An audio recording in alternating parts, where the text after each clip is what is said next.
go to Paul Joseph Watson. Then we'll go to Tim, Chris, Steve, Jason, and many others that are patiently holding. Paul Watson, I want to get into Kiev censors MH17 air traffic control recordings. Security services confiscate tapes immediately after incident. The Russians have now released everything on their end.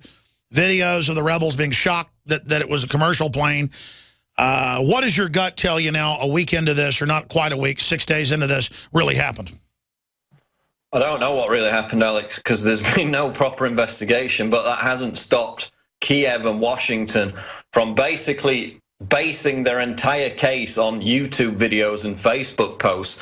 There's an amazing exchange, which is going to go up on InfoWars shortly after Get Off Air, I've just done the article, between US State Department Deputy Spokesperson Marie Harf and AP reporter Matt Lee. And credit to him, because he actually does his job and challenges authority, challenges the official narrative. And he basically says, look, the Russians have just provided radar satellite imagery showing that there were these Ukrainian fighter jets following the plane shortly before it was shot down. What have you presented in terms of, quote, forensic evidence? And it's amazing because he basically backs her into a corner and she's forced to admit that their entire case rests on dubious YouTube videos and Facebook posts that have since been proven fraudulent. So it's a 7-minute clip. Maybe we'll get a chance to play it later on. But again, it just shows, you know, any questioning of the official narrative is derided as, quote, Russian propaganda. You know, we were called Assad propagandists last August when we said that the Ghouta chemical weapons attack couldn't have been launched by government forces. Turns out MIT report, which came out later, again, not the Kremlin, not Russia Today, MIT said that that attack was impossible to have been launched from government forces in Syria. So were we Assad propagandists for pointing out the truth that was later verified in triplicate? Again, are we going to be Putin Kremlin propagandists for pointing out the fact that their entire case is based on YouTube videos and social media posts, and they've just admitted it in a press conference? We're going to play that clip at the bottom of the next hour after our guest leaves us, Paul. But I tell you, what is your overall worldview right now on the dollar devaluation, on all the wars being started, on the border being collapsed? Clearly, this is an orchestrated event. Where do you think it's going, and how is it going for the establishment?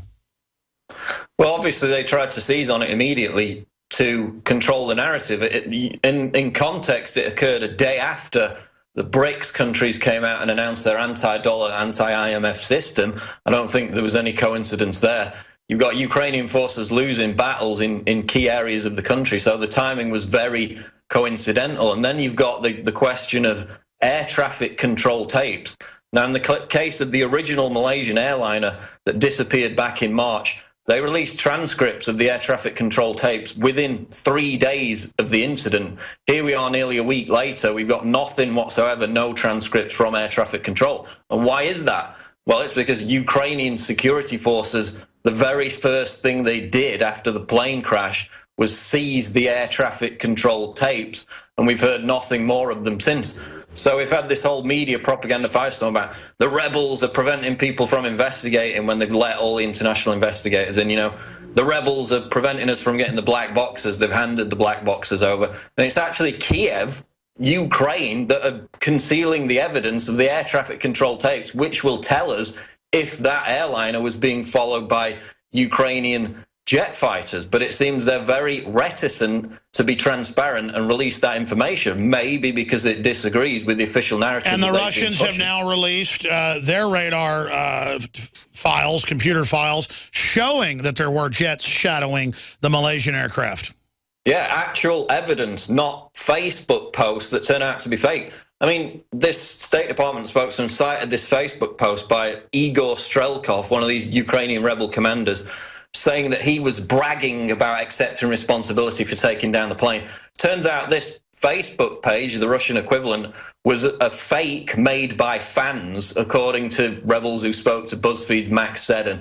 So the words can't even be attributed to the rebel commander. And the post makes reference to the shootdown of a military transport plane, not a civilian airliner. So that's one of the key pieces of evidence that the US government is resting their narrative on, a fake Facebook post that's since been completely debunked. And it's not like we're just questioning the U.S. government for the first time. All they do is lie when the truth would serve them better. And they overthrew Ukraine. They started all this. They're funding ISIS. It's not our government. And it's on Russia's doorstep, and Russia is not expanding, and Russia is leaving everyone alone. I mean, it's completely immoral. Our government is run by evil people. And the whole world is seeing it, Paul. And America's losing the moral high ground, and it's giving evil communist Chinese the moral high ground. This is really bad, folks. This is really bad. Any preparedness cabinet, any medicine cabinet is incomplete, in my view, without colloidal silver. We have it in nano-sized particles, the strongest out there. We found the best laboratory, the strongest we could get. We've inspected it.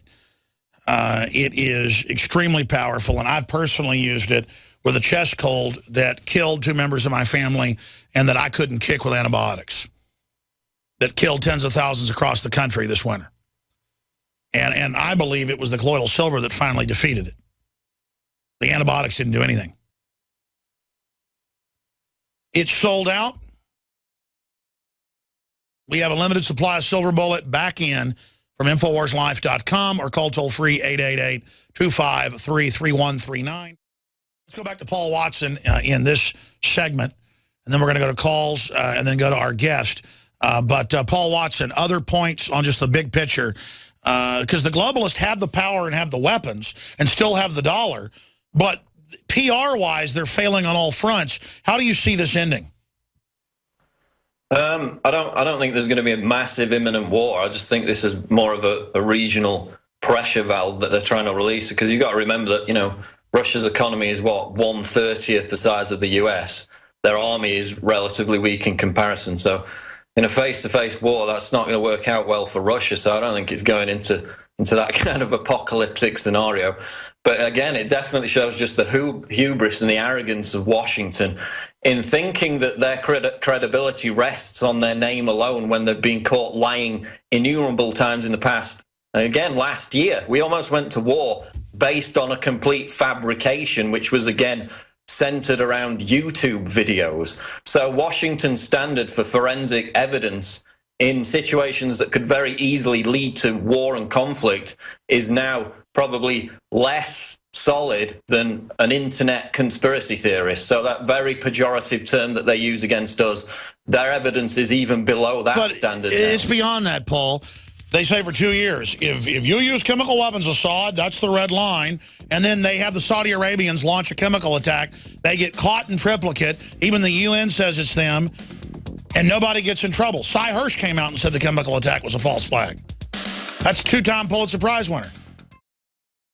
Going back to Paul Watson, you had an article last week dealing with this Silk Road situation. I think this is really important because if they start arresting people for what other folks do on a message board, whether it's file sharing or talking about drugs or whatever, or talking about violence, I mean, that sets a precedent like the old Soviet Union or Nazi Germany, where if your neighbor does something wrong, you go to jail. I mean, this is classic autocratic totalitarianism, in my view. Headline, Feds hijack Silk Road case in bid to dismantle internet freedom. Tell us about what's coming up, Paul.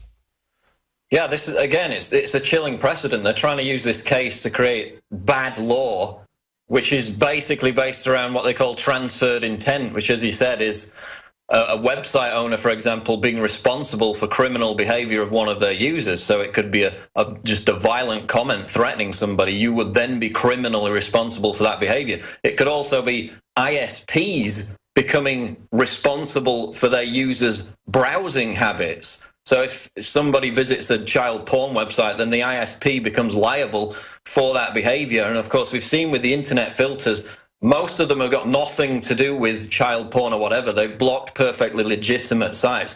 So this is basically the entree to massive internet censorship. Some people have said that it's just as real a threat as SOPA and PIPA, which attracted huge demonstrations, and we actually won those battles.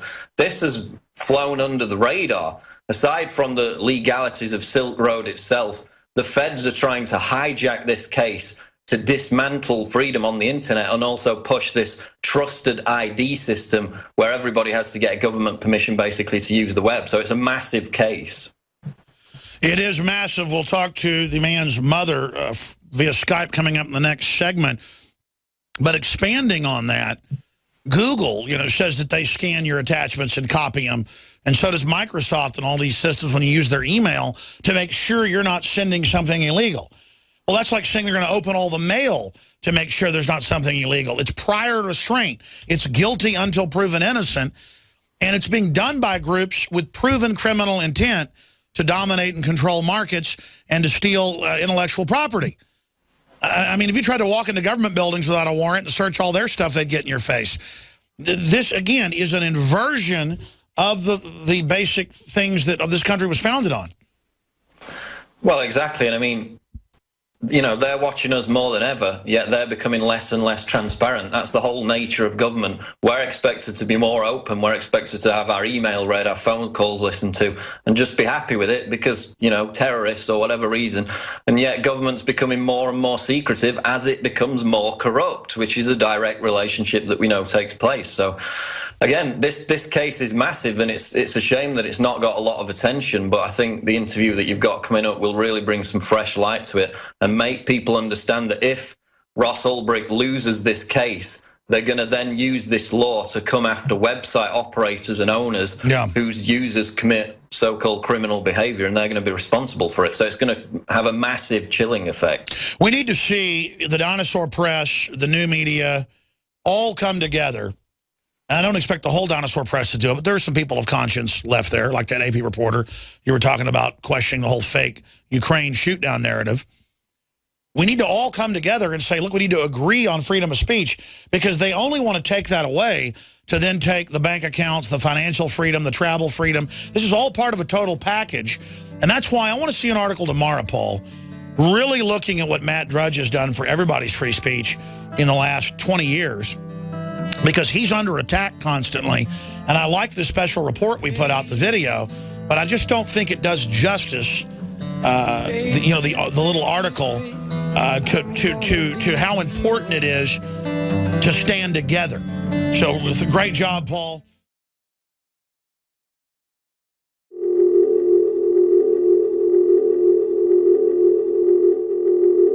Hi, I'm Dr. Edward Group. Today I'd like to talk about the war on women. You've experienced and heard about the benefits of super male vitality. Now, the new formula has arrived. Introducing the new Super Female Vitality. I have specifically designed this formula to help the body naturally regulate itself without the use of artificial hormones. Key ingredients chosen from the highest quality sources. Each of these ingredients works synergistically with the female body in order to maximize overall vitality. You've heard the reviews and the feedback on how the original Super Male Vitality has revitalized relationships. Now, both the man and the woman can have the revitalization in their own bodies with Super Male Vitality and Super Female Vitality. Secure your Super Female Vitality today from our limited stock at InfoWarsLife.com.